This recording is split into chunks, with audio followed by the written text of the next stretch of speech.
Good morning, students, and today we come to Chapter 10, and in Chapter 10 we come to some of the greatest known, one of the greatest known pharaohs in all of Egyptian history, Ramses II. And it is believed that Ramses was the king who was the one who enslaved the Hebrews and was making them work on his very large building projects, of which there were many, as we will see in this chapter. Interestingly, a little footnote about King Tut, which I will get to in a second. Um, so Horemheb did not have a son, and Ai and Tutankhamun did not have a son, so he appointed his vizier, Parames, as his heir. And Parames came from a military family of the Eastern Delta, and he already had an adult son and a grandson, so there was a succession ensured for at least 2 generations. And after ruling for less than 2 years under the name of Ramses, he was duly succeeded by his son Seti I, and then by Seti's son Ramses II, who I mentioned before, who reigned for 67 years. And these kings continued the restoration of the monuments that had been damaged during the Amarna period and built widely in their own right throughout Egypt. And because of the length of his reign, Ramses II, at the left here, was able to undertake more building projects than any other king before him. And during the Amarna period and its aftermath, the Egyptians had lost the northernmost part of their empire because Akhenaten was so preoccupied with building his new religion. And this included the city of Kadesh, which you can see on this map here, which is just right on that border of Egyptian and Hittite territory. And the little story I'm going to tell you is just an interesting little point of history. The Hittites were very powerful in their own right. As you can see from this map, they controlled quite a lot of land in those days. And when Tutankhamun died, his wife, Ankhsenamun, apparently sent a desperate letter to the king of the Hittites, basically saying, "My husband has died. I don't have any recourse. Can you please send me one of your sons so that I can rule and have a king?" And the Hittite king did as she asked. He actually sent one of his sons, who was killed apparently en route to Egypt, and then Horemheb and Ai came to power. So maybe there was some foul play afoot. So just an interesting little thing. So as I said, Kadesh was disputed by the Egyptians and by the Hittites, and Seti I recovered Kadesh but was unable to hold it, so Ramses II attempted to regain the city in a battle in the 5th year of his reign. And basically it was indecisive, and what's interesting is in the artwork that we'll see, Ramses was apparently a great spin doctor because he makes it look through the artwork as though he won this great victory. But actually, there were great deaths on both sides. Neither side had the advantage.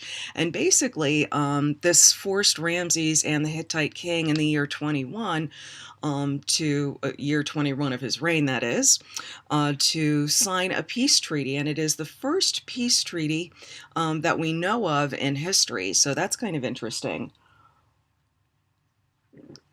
And as was often done in those days, the Hittite king sent a daughter, and Ramses married her to cement the treaty. So Ramses II here is shown in this parchment before the gods of Egypt, and Ramses was succeeded by his 13th son, and you might say, his 13th son. So here's the thing. Ramses ruled for like 67 years. I think he was like in his 90s or 99 when he died. He had over 100 sons, and so because he lived so long, many of his sons died before he did. So, hence, the 13th son, Merenptah, came to power, and he ruled for 10 years and successfully defeated a Libyan invasion of the Western Delta.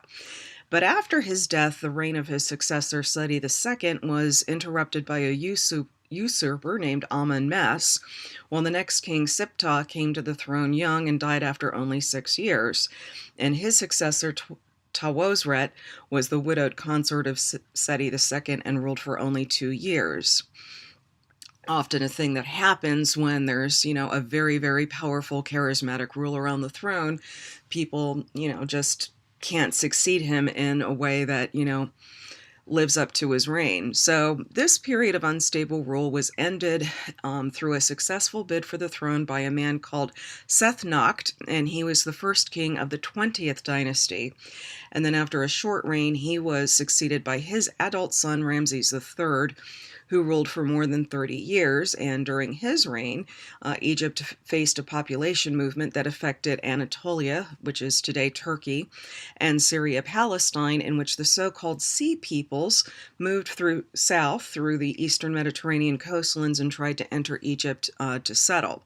And Ramses stopped them in his year 8 in land and sea battles at the very borders of Egypt, and then in his years 5 and 11, he further defeated the Libyan invasion of the Western Delta, but Libyan immigration into Egypt continued, and we'll see how that affects Egypt actually in chapter 11, sorry.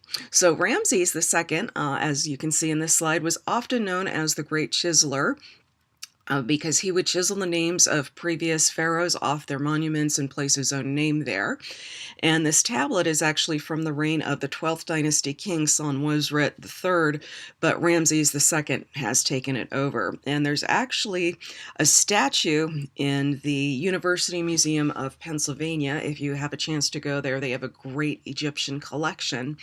And that statue was of a different king, actually, and you'll notice on the statue that the head is much smaller, and that's because Ramses had an artist go in and chisel his likeness onto the original face. So, interesting.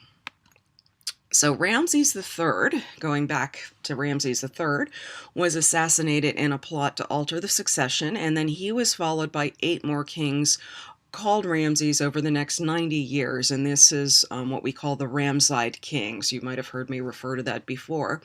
And during that time, royal power declined, building programs were contracted, and they lost control of Palestine.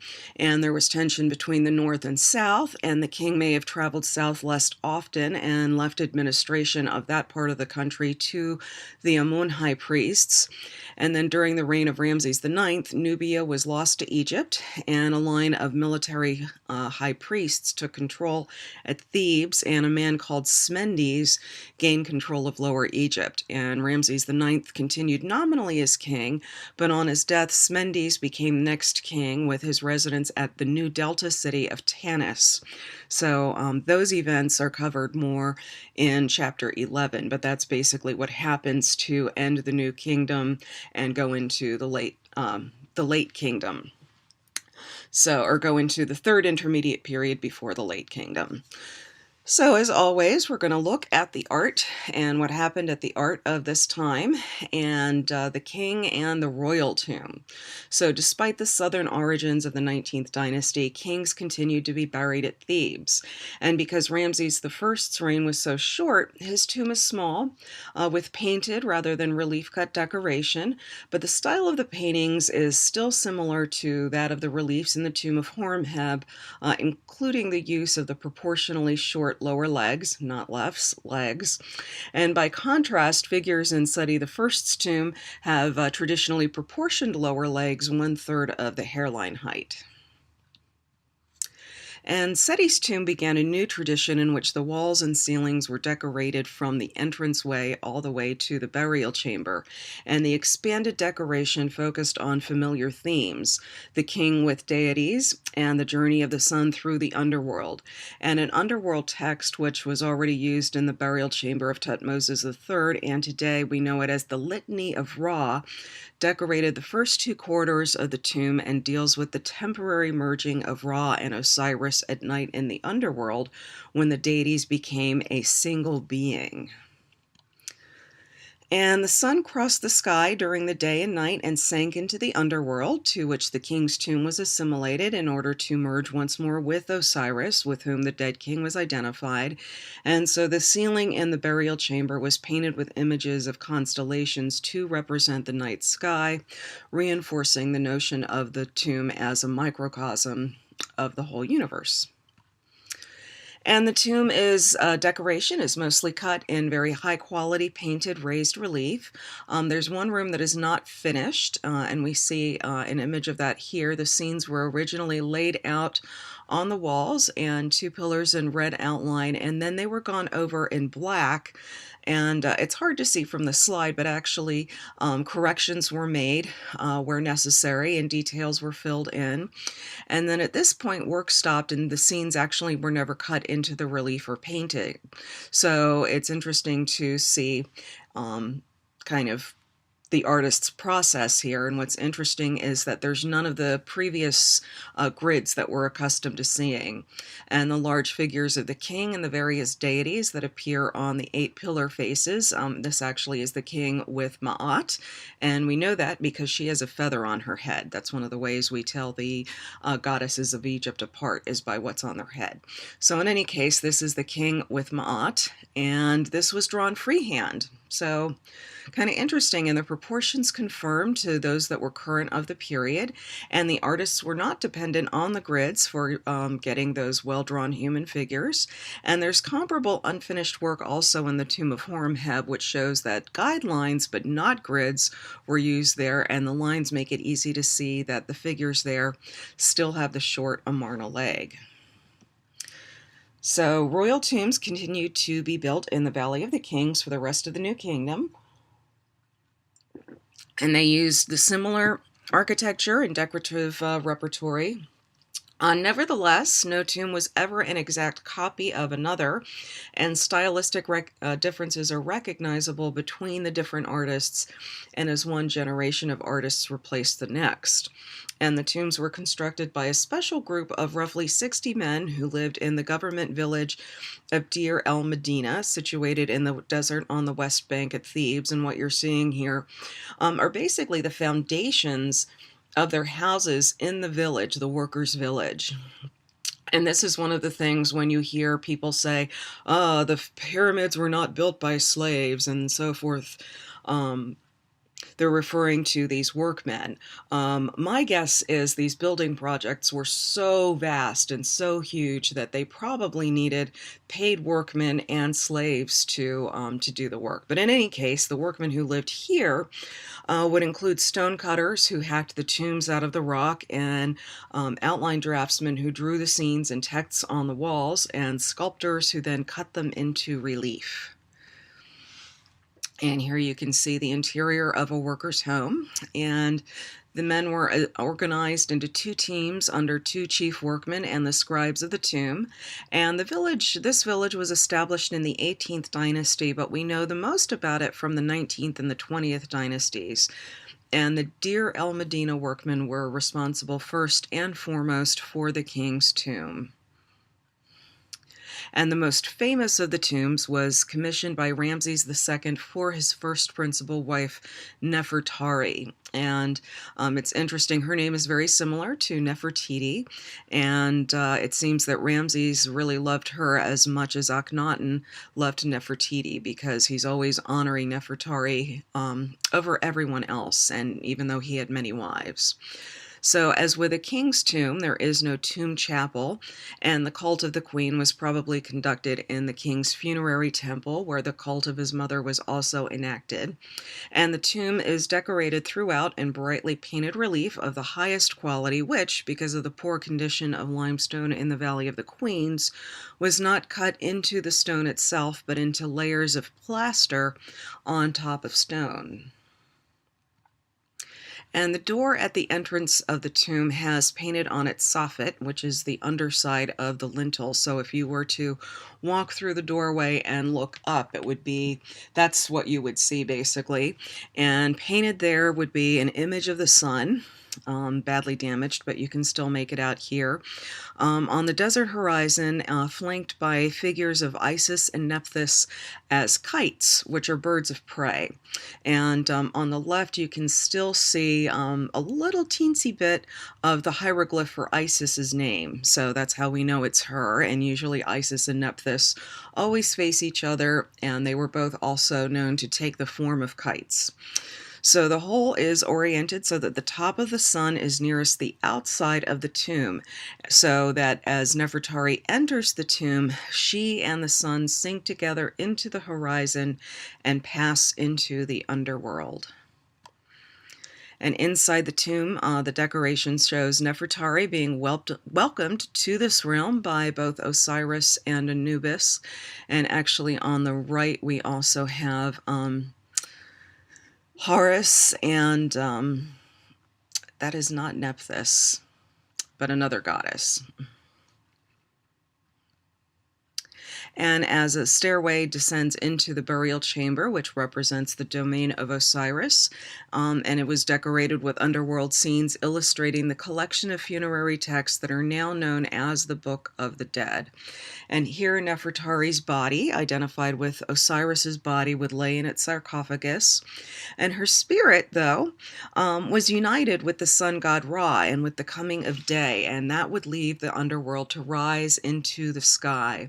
And as Nefertari traveled out of the tomb, she once more passed under the soffit of the entrance door, but this time in the opposite direction, so that now she rises over the horizon with the sun, and united the two ascend triumphantly in the sky from the eastern horizon.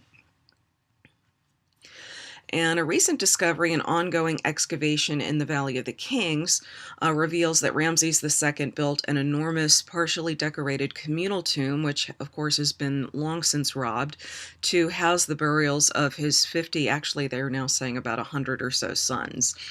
And its architecture is unique. The entrance opens into 2 consecutive chambers that lead into a large room with 4 rows of 4 rock-cut pillars. And then from here, a long corridor extends to join a second corridor running horizontally so as to form a T shape. And 48 small rooms open off on either side of the passageways. And then 2 or more corridors with similar rooms descend from the pillared room. And of course, Ramses also buried his daughters, and I believe that's one of the many projects going on in the Valley of the Kings, is trying to excavate that. So, funerary temples, and here we have a nice aerial view of Ramses' temple. So, funerary temples. In Thebes, as in the 18th dynasty, funerary temples were situated on the desert's edge and were dedicated to a special form of Amun-Ra in which the god and the dead deified king merged. And they followed the general temple model, whereby the outer parts dealt with the subjugation of foreigners at the edge of the world, and the restricted inner parts with the world of the gods and divine ritual. And in the funerary temple of Hatshepsut, there was an area symbolizing the palace that had been placed near the sanctuary south of the temple axis. And over time, the palace grew larger and gravitated towards the front of the temple where there was more room. And in the temple of Seti I, it adjoined the south side of the first court, and this remained the pattern. And the palace may have been used in royal ceremonies in the king's lifetime, but its function was primarily to provide the dead king with a setting in which he could exercise his rule for all time. And the funerary temple of Ramses II, which is now known as the Ramseseum, and that is of Ramses III, are of the same basic type, and Ramses III plainly took that of his illustrious predecessor as a general model for his own. And of the 2, Ramses III's temple at Medinet Habu is the better known, even though its back part is not well preserved.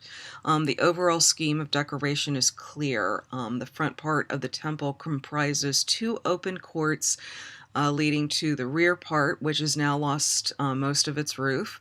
And the outer face of the first pylon is decorated with images of the king smiting his enemies. And on the back of the southern tower, the king is shown hunting wild bulls in the marshes. And here is our typical pharaoh smiting his enemies pose. So the exterior walls of the temple are carved with scenes showing the king's campaigns against the Nubians, the Libyans, and the Sea Peoples. And inside the first court, the theme is continued with depictions of the Libyan campaign year 11, a text recounting the battles of year 8, and a scene in which, this one here, in which the king presents prisoners to Amun and Mut, and he's holding them, a whole clutch of them, in his hand, I guess by their hair. And then in the second court, there's transition between the outer and inner temple areas, and the decoration is dominated there by depictions of the harvest festival of Min, and the festival of the funerary deity Sokar, and the procession of the sacred boats of Amun-Ra, Mut, and Khans, when the gods were brought out from their sanctuaries and processed before the public. So, traditional sort of thing. And the transitional position of such decoration between the outer and inner parts of the temple reflects the intermediate status of festivals in which the ritual performance was more open than the rites that would be conducted in the inner sanctuary. So that hasn't changed. Only the priests, and the elite go back there. The commoners stay out. And the covered part of the temple leads through 3 hypo-style halls to the boat sanctuary of Amun-Ra, flanked on either side by boat sanctuaries for Mut and Khans.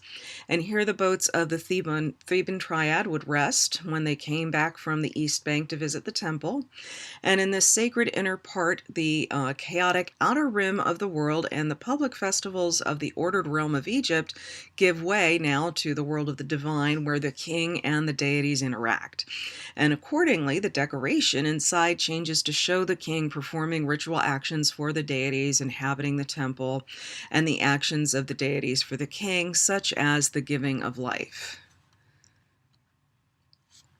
So next temple center is Abydos, and this remains important as the main cult center of Osiris in Upper Egypt. And beginning with Ahmose of the 18th dynasty, a number of New Kingdom kings also built funerary monuments there. The funerary temple built by Seti I is unusual in its layout because instead of having one main sanctuary, it has 7 placed side by side, and they are dedicated to the dead king himself, to the 3 national deities, Ptah, Ra-Harakti, and Amun-Ra, and also to the triad of Abydos, Osiris, Isis, and Horus. And the sanctuary of Horus opened into a complex of rooms at the rear of the temple that related to the special Osiris rituals performed at Abydos, and perhaps also to the merging of the dead king with Osiris.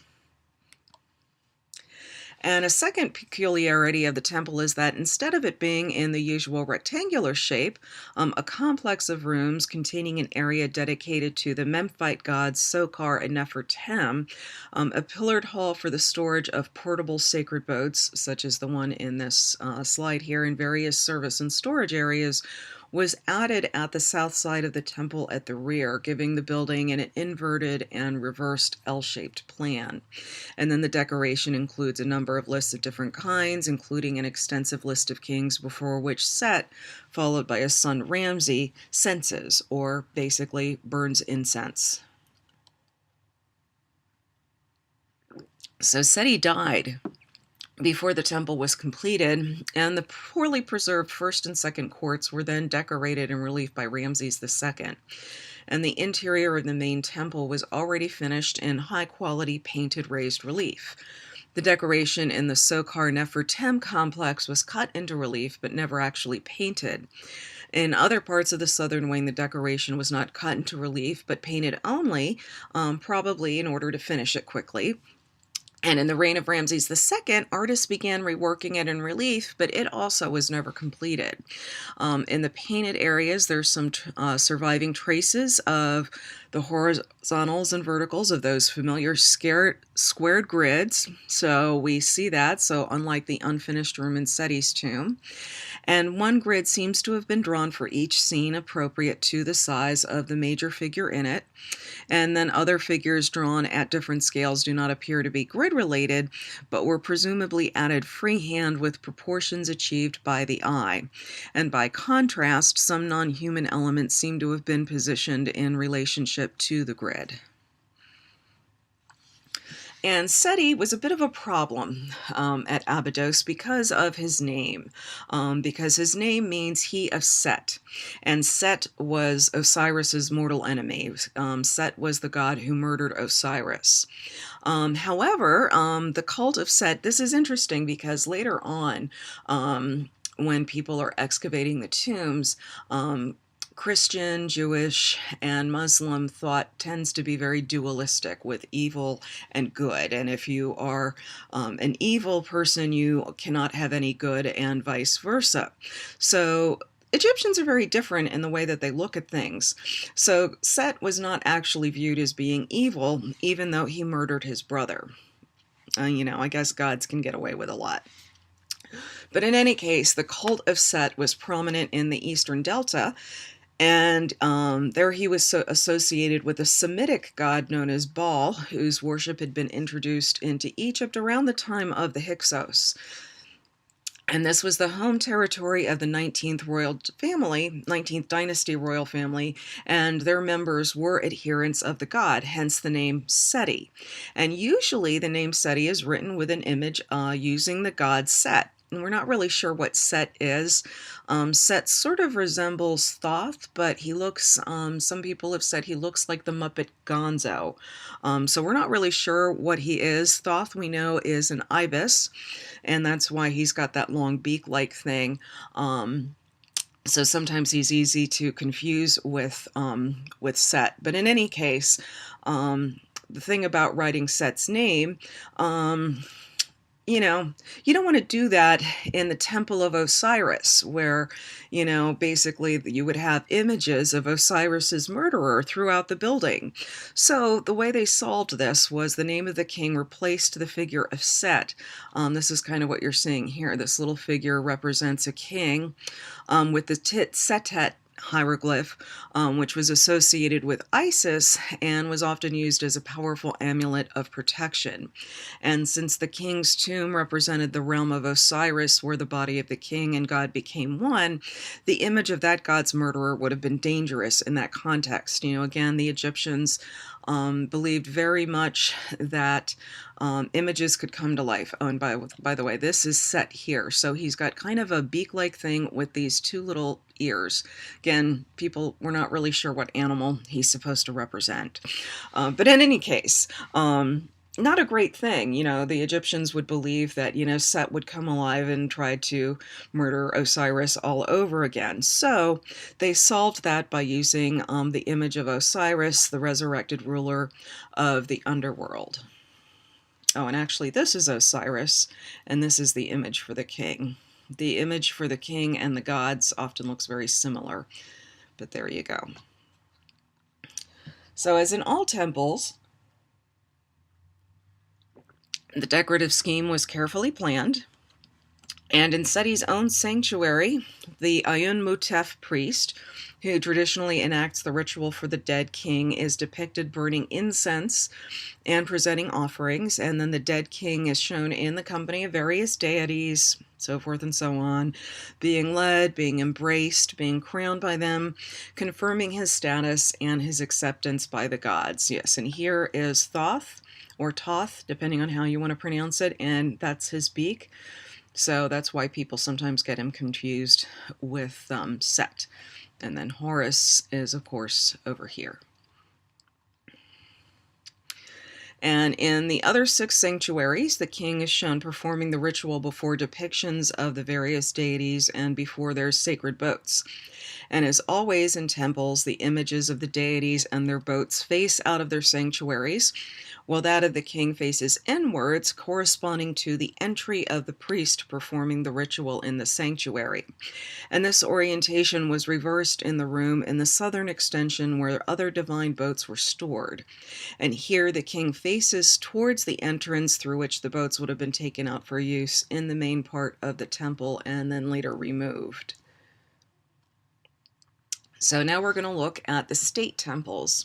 And at Karnak, Horemheb had built a pylon, the second pylon, in front of the one constructed by Amenhotep III in order to form a new entrance to the temple.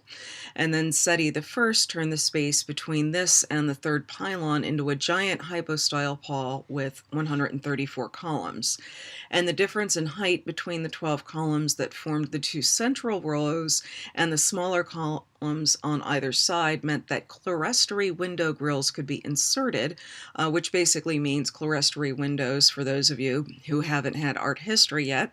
That means they're windows that are set up high and are generally fairly small, and basically they're a way of bringing natural light into the interior of whatever your building is. So this allowed them to create clerestory windows. And the interior and exterior walls on the north side were decorated by Seti I, whereas the decoration on the south side is in the name of Ramses II. And as would be expected, the interior decoration relates to the king and the deities, showing the acceptance of the king by the gods, the festivals, processions of sacred boats, and the daily temple ritual. And on the exterior walls, Seti and Ramses depicted versions of their foreign campaigns. So here we have Ramses in his chariot, and there's kind of an attempt on his part to show multiple horses, and with, the legs kind of going there in the front, and in the back we can see more legs than would naturally occur. So that's the Egyptian attempt at illusion of showing more than one horse. So large-scale battle scenes usually represented specific campaigns, and they're a common temple decoration for the 19th and 20th dynasties, and we saw them in Ramses III's funerary temple. And these scenes have their forerunners in the early 18th dynasty, but only fragments of these have survived. And in battle scenes, whatever the amount of subsidiary activity, the king is always the dominant figure. And in a series of scenes, usually depicting a specific campaign, he's shown, as we see here, charging his chariot into disorderly masses of the enemy and winning in hand-to-hand combat with the enemy leader, followed by a triumphant return to Egypt with long lines of prisoners whom he presents to a deity. And Seti's reliefs on the north wall are arranged around a door placed in the center of the wall that forms a side entrance to the hypostyle hall. The wall provides a spatial analog to the Egyptians' world. The door in the center is to represent Egypt, and the east and west sides represent the foreign lands at the edge of the world, and the scenes are laid out so that the battles take place at the eastern and western ends of the wall. And then the action moves towards the doorway as the victorious king returns to Egypt with rows of bound prisoners. We've seen this before, culminating in their presentation to Amun-Ra back home. And the significance of the battle scenes is recapitulated in two further scenes on either side of the doorway, where we see the king smiting foreigners in front of Amun-Ra. And the god, here we have him circled in blue. So it's kind of hard to tell, but what's left is the god holding out to the king a curved sword that actually is a hieroglyph, meaning physical strength and power, and here symbolizes the king's divinely given powers to conquer his foreign enemy. And we can read the battle scenes in any number of ways. Like this motif of the smiting king, they're meant to preserve the inner purity of the temple by keeping out impure, malign influences. They always ensure, the survival of the ordered world against chaos. They also show that the king is mighty and he's the most important person. In addition, they also have an account of actual events and victories of a particular king. As I said, could also be the way the king holds propaganda, where, the Battle of Kadesh ended in something of a draw, but Ramses wanted to make it look like a victory. So there you go. So only a small group of personal viewers would have knowledge to read the hieroglyphic captions, but the intention was to present a divine audience with the record of the king's achievements for all time. And at the Temple of Luxor, Ramses added a large colonnaded court fronted by a pylon to form a new entrance to the temple. And the axis of the court does not follow the axis of the rest of the temple, but as you can see in this diagram, it veers a little bit to the east, possibly to accommodate a triple shrine already there dating from the time of Hatshepsut. And rather than dismantle this building, which Ramses often did, instead he incorporated it into the structure, reworking it in his own name. So another thing he did. And in front of the entrance pylon, he created two obelisks, two colossal seated statues in front of each wing. And the standing colossi on each side were made of red granite, the color of the rising sun. And the two on the west of black granite, the color of Osiris. And instead of the usual smiting motifs, the outer face of the pylon here shows Ramses' battle against the Hittites at the Battle of Kadesh, where, as I mentioned before, he's presenting it as a great victory. So if you had not been a participant of the Battle of Kadesh and you just happened to be going into the Temple of Luxor, you would be presented with the king as a great victor. So the composition contains unique episodes specific to this campaign, such as the beating of captured Hittite spies. In addition to those at Luxor, versions were also carved at Karnak, the Ramesseum, Abydos, and Abu Simbel. And inside the court at Luxor are more colossal statues of the king. No self-esteem problem there. In the southern part, striding statues originally made for Amenhotep III are placed between the columns, and then two further seated statues are situated on either side of the entrance to the colonnade.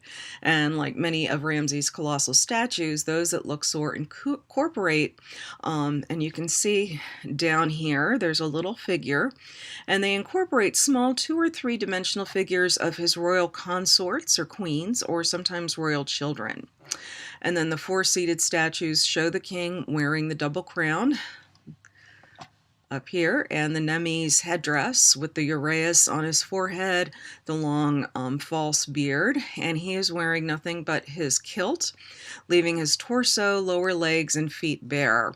And the size and solemn frontal pose of the statues designate them as guardians of the entrances to display the authority of the king. And then there's the elaborate Samatawi motifs carved on either side of the throne, and on 2 sides of the pedestal we have northern and southern bound enemies with the names of their territories.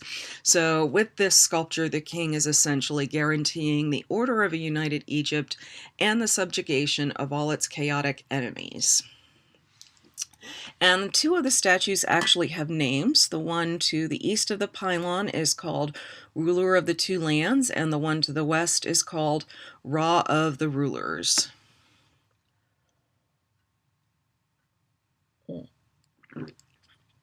And further, a number of votive stelae have survived, showing that similar named colossi in Ramses II's Delta residence per Ramses were objects of veneration. So the colossi basically are kind of like living Ka statues, and they have their own cults where the offerings would be made to them, and because they stood at temple entrances within the enclosure, access to them was less restricted than to the inner parts of the building. So, regular people could worship as well. And unlike the hidden temple deities, the king statues could be addressed directly and act as a conduit between humanity and the divine world. And the book doesn't really talk a great deal about Abu Simbel, I don't believe. So I included this because this is a temple that actually was built in Sudan, in Nubia, at Abu Simbel. And what's interesting, I would like to actually teach a course on Nubia as well because it has quite a rich history. But what's interesting about the temple at Abu Simbel, it's huge, huge, huge, huge. And I'm trying to think of how to describe it to you. Like, here's the base of one of the statues, if you follow my little arrow, and a human would be maybe right about the height of the tip of the arrow. So that gives you an idea of how huge this structure is. And in 1962, I believe it was, they built the Aswan Dam, and the way it was being built would have flooded this temple and a couple of other temples, actually. So there was this huge worldwide effort put together by UNESCO to move this monument brick by brick, imagine this undertaking, brick by brick, to a safer location. So it's still there and you can still look at it. So it's quite incredible. And another interesting feature of this temple is it is in Nubia, and Ramses gave both himself and his wife consorts, who are here by his little teeny ladies by his legs, Nubian features, because he wanted the Nubians to accept him and to accept the royal family. And so this is the great temple of Abu Simbel, and it features Ramses as the sun god, as Ra, and Ra Harakti and Osiris and so forth. And down here is the small temple, which is also, here we have images of his principal queen Nefertari. So there she is there, and I believe this is also her here. And as I said, she had more Nubian features because they wanted the Nubians to accept them.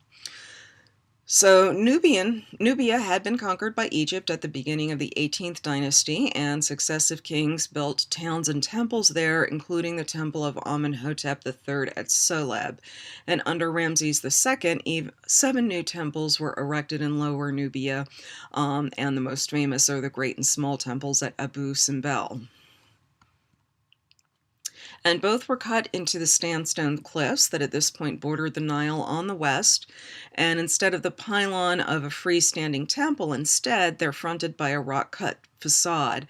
And the Great Temple is about 98 feet high and about 114 feet wide, with, as you see, the 4 colossal seated statues about 69 feet high, with smaller figures of the royal family by the lower legs. And above the entrance, 2 relief-cut figures of the king offer an image of the goddess Ma'at, order, to a falcon who is emerging from a niche. And although the name of Ra Harakti stresses the solar aspect of the temple, the display of Ramses' name over the entrance indicate that the temple was dedicated to a divine form of the king. And then, as I mentioned, the neighboring small temple was built for Ramses' first principal wife, Nefertari, and was dedicated to the goddess Hathor, so she is depicted as Hathor. And the facade of the temple was fronted by 6 colossal standing statues about 32 feet high, and the outer and innermost ones on either side of the entrance represent the king, and the middle one's the queen. And inside Nefertari, as I mentioned, he gave her a lot of prominence, much like Akhenaten did for Nefertiti. And inside she's alone, shown offering to the deities, and in one scene here, as we can see, she's being crowned by both Isis and Hathor. And normally those coronation scenes are reserved only for the king. So he must have thought very, very highly of her at the very least. And on the sanctuary on the south wall, Nefertari senses, or is, burning incense, so that in the left hand and in her other hand, she is playing the sistrum, which is this instrument here. It has this sort of upside down U shape, and then these would have little metal things on it that would, clink kind of like a tambourine. So she's playing that before the 2 goddesses Hathor and Mut. And then on the opposite wall, the king is also censing and libating before deified images of himself and Nefertari. And again, it's very unusual to see the queen this way in decoration. And we see, similarly, from the time of Amenhotep III, Queen Tai being prominently featured. So now we go from the royals to the non-royals and looking at tombs and funerary equipment. So at Thebes, tomb chapels continued to be rock cut, but the repertory of scenes decorating them changed. Scenes of everyday life, the deceased hunting in the desert and fishing and fowling in the marshes, foreigners presenting tribute, and the enthroned king give the audience, and the king giving audience actually completely disappear. And instead, the decoration now is concentrating on the deceased going into the next world, and draws extensively on the Book of the Dead, as we've seen the body of funerary texts and accompanying illustrations, first known from the 18th dynasty, although many of the texts come from earlier sources. And again, their function is to provide the deceased knowledge necessary to reach the next world safely. And before this, we had really only seen that for royalty.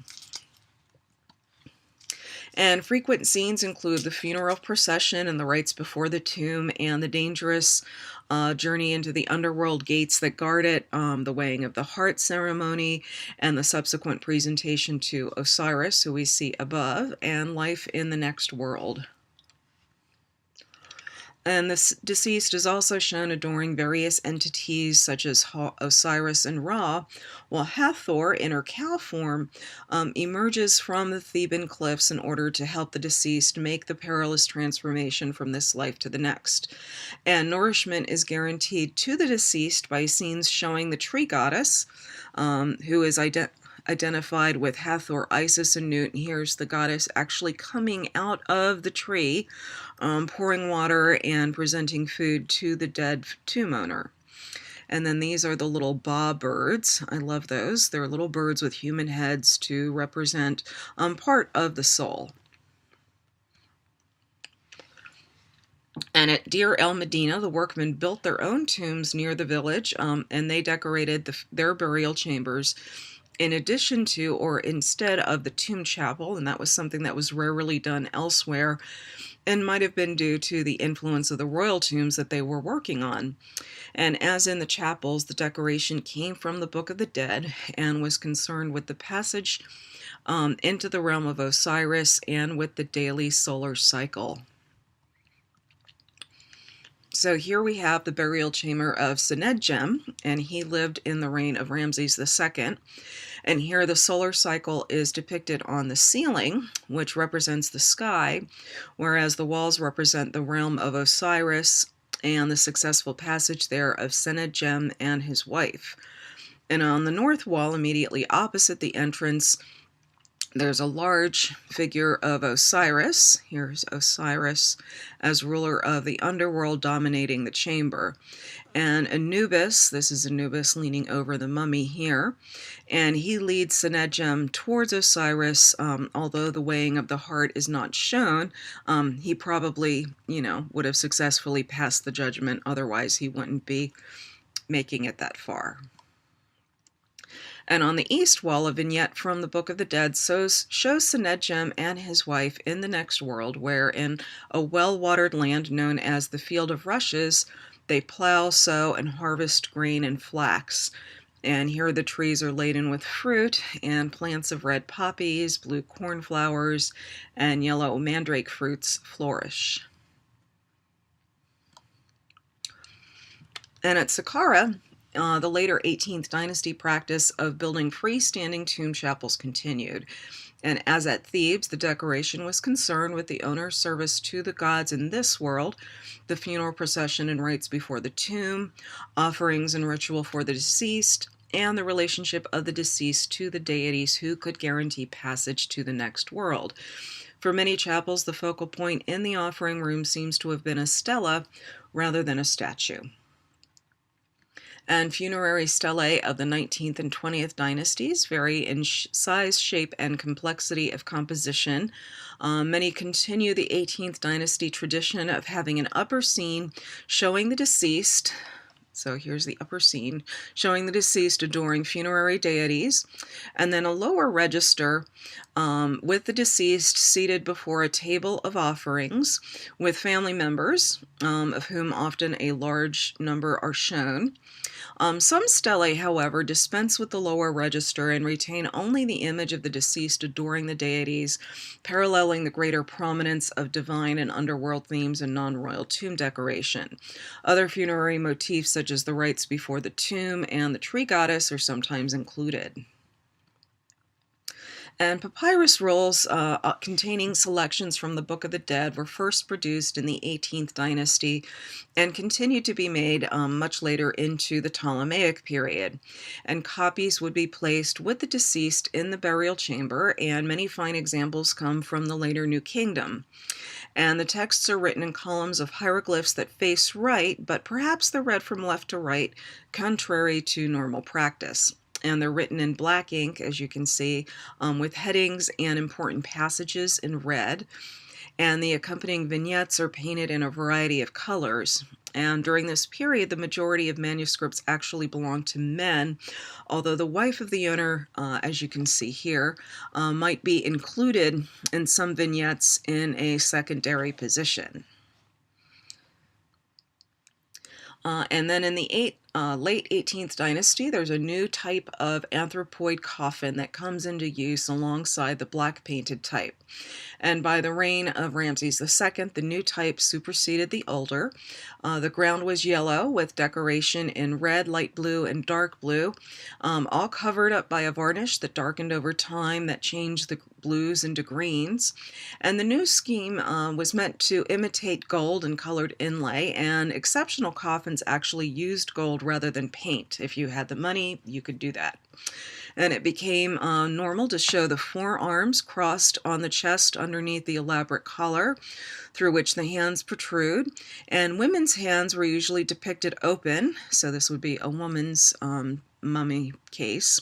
And the men's would be clenched, holding amulets. And then below the collar, a kneeling figure of the goddess Nut spreads her wings in protection, although I am not necessarily, well, that might be her there.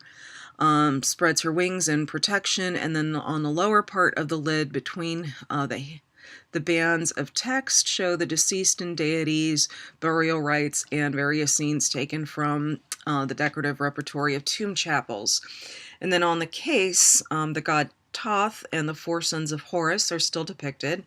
And traditionally, the coffin shows the deceased in an idealized form wearing the divine three-part wig, and if male, the long beard associated with male deities. However, for most of the 19th and 20th dynasties, the three-part wig was replaced by male and female wig types worn in life, and for women, earrings and a lotus flower on the forehead. For men, the long divine beard was abandoned. So now we'll come to votive monuments of non-royals. So during the 19th and 20th dynasties, there were a large number of statues and stelae dedicated in temples and in shrines. And as earlier, the temple statues almost always represent men. And there's an increasingly common type of statue that might have originated in the late 12th century, shows the owner carrying one or two standards topped by small divine images, and probably refers to a cult role performed by the subject.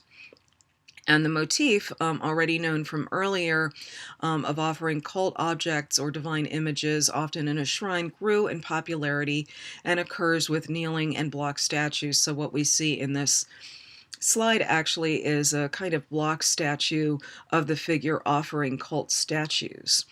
And it's a record then of the deceased's devotion to a particular deity or group of deities, and also allows him to participate for all eternity in all the temple rituals and also to receive offerings. And then votive stelae were widely dedicated in temples and shrines, and many are known from the village of Deir el-Medina. And in contrast to the temple statues, votive stelae seem to have been freely erected by women. So donors standing or kneeling in the upper registry. Up here we have adore a deity or deities, sometimes with a family member in the register below, or they could be placed kneeling in the register below the deity. In both cases, the deities are normally located on the left side of the stela, facing right, with the adoring donor facing left towards them. The orientation of some stela is reversed, perhaps because of the way in which they were set up, although we can't really confirm this. And a lot of the stelae are for couples, and the design of these stelae gives the primary position to the husband and the secondary position to the wife. There's no special compositional or textual forms developed specifically for stelae dedicated by women. Female figures were simply substituted for male ones, and feminine grammatical forms in the text replaced the masculine forms. The household cult. So inside people's houses. The houses at Deir el Medina had altars on their front rooms for the performance of the household cult, which seems to have centered on the protection and the continuity of the family. And wall niches in the house held stelae dedicated to deceased family members in transfigured form as an effective spirit of Ra. And the stelae normally show the deceased seated. Here we have facing right before a table of offerings with an identical caption. And most of the subjects are men, but a few women occur. And since the dead had power to interfere in the affairs of the living for good or ill, these deceased family members could be entreated through the performance of ritual to protect the family and ensure the fertility of the women. And then other niches held three-dimensional busts, like this one, that seemed to have represented deceased family members. And they were made of painted limestone or sandstone. And they were shown wearing a divine chest-length three-part wig and a large, brightly painted collar. And they are rarely inscribed, but even their gender is not really clear. So they might have represented a general idea of family ancestors, whereas the stelae were meant to represent specific individuals who were still being remembered by the living. And the busts were recipients of ritual. We see in two stelae showing women adoring or offering to a bust. And the emphasis on fertility and protection is taken up by other images that were found in the houses.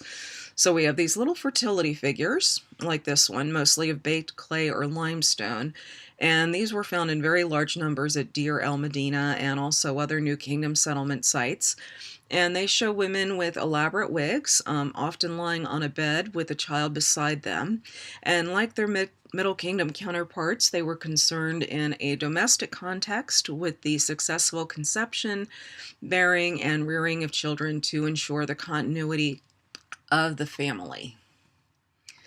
And we're seeing here Bes, who, although he was considered an Egyptian god, probably came from outside Egypt, because as you can see, he doesn't really resemble the elegant loveliness of most of the Egyptian gods. He's actually a short-limbed dwarf with a leonine face, and he was connected with sexual matters and the protection of women in childbirth and young children, so it was not uncommon to see him in household altars. And the bottom of a more elaborate scene was found in one house. And what you're looking at here is an object known as an ostraca. In the plural, it is ostracon. And sometimes it's spelled with a C, sometimes with a K. It depends on, who's doing the writing. The British seem to have different ways of doing these things than the Americans do. But if you're doing research, just so you know. But in any case, people made their own drawings on flakes of limestone, and these are called ostraca. And these are actually not just from Egypt. We find them throughout the ancient world, but of course we're going to look at the Egyptian version. So the Theban cliffs were made of limestone, so it was easy to flake off these pieces, and then the villagers, as I said, this was how you would do your own drawing and your own writing. And a number of sketches show scenes in which an almost nude woman is sitting on a stool in a special birth arbor, suckling a child. And often there are one or more attendants presenting a mirror and an eye makeup tube, an applicator, and this is also part of the wall painting. And so what it's showing is a happy outcome, a successful conclusion to what back then was the dangerous process of childbirth, and they believed that these images would help bring about a successful outcome. So we're going to look at some more ostraca, or ostracon. And the artists of Deir el Medina produced thousands of sketches on these with a wide variety of subject matter and function. Some of them relate to tomb and temple decoration and might represent actually a draft of a scene that would wind up in a tomb later on, or even an apprentice's copy of a finished scene, which is what we're looking at here. And this ostracon, or ostraca, shows a king's son and vizier before King Ramses IX standing at a window of appearance, and the text and scene on the ostracon were carefully drawn in red and then corrected in black, which you can still kind of see. And then other pieces showed deities, and these were used as votive offerings. Yet other ostraca are covered with a variety of unconnected protective images, heads, hands, hieroglyphs, and so on. And some apparently comprise working sketches of objects that artists were commissioned to make. And there's really been lots of studies just on these, and it kind of gives us a little bit of insight into the mind of the everyday Egyptian. And this is kind of one of my favorites, actually. Your book refers to it as a topsy-turvy world in which not only do animals perform human tasks, but predators like cats and foxes are shown herding geese and waiting on mice, their natural prey. And these are not things that we find in temple and tomb art, but they do occur on painted papyri, and maybe there are oral stories with animal characters. Almost feel like this could be children's illustration. I love the lion and the donkey playing chess or some sort of game over here. So the ostraca allow us to see the work of individual artists rather than the team efforts that went into making the royal tombs. And we can also get a glimpse of how artists were trained through copying and practice. And the vast majority of sketches are drawn freehand without a grid, in contrast to 18th dynasty artist sketches with grids. And it could be significant that although grids were used in 18th dynasty kings' tombs, they were not employed in the unfinished room in Seti I's tomb, nor in 19th and 20th dynasty private Theban tombs. And it's possible that Deir el-Medina artists of the later New Kingdom were not trained to draw on grids, and we will see this more so in the next chapter. And this would distinguish them from the artists who decorated the Temple of Seti I at Abydos, where we know for sure that grids were used. So we come to the conclusion of our chapter here. With a return to more traditional style and repertory of subject matter after the innovations of the Amarna period. And some commentators believe that this makes the art of the Ramses period as stagnant, just repeating long-established formulae with little new vitality. But really, the art of this period reached a high point in aesthetic quality that ranks alongside the art of Senwosret I's reign, and I'd say anybody else's reign for that matter. Innovation was not avoided, as is demonstrated by changes in tomb decoration, and for the first time, royal tombs were decorated for their entire length, and new underworld books were introduced to fill the space and continued to be added into the 20th dynasty. In non-royal tomb chapels, the repertory of everyday life scenes were abandoned, and instead the fate of the deceased in the next world was emphasized. And we'll see in the next chapters that this ability to innovate and adapt older traditions to new circumstances continued throughout the Third Intermediate Period and beyond. So, in Chapter 11, we will get into the Third Intermediate Period, and we'll learn really that there were some interesting innovations at that time as well. This was a period when Egypt was being ruled by Libyans, hence it being called the Third Intermediate Period, and that leads into the late period where we have the Black Pharaohs and the Nubians ruling Egypt. So I hope you all have a great day, and I will talk with you again soon.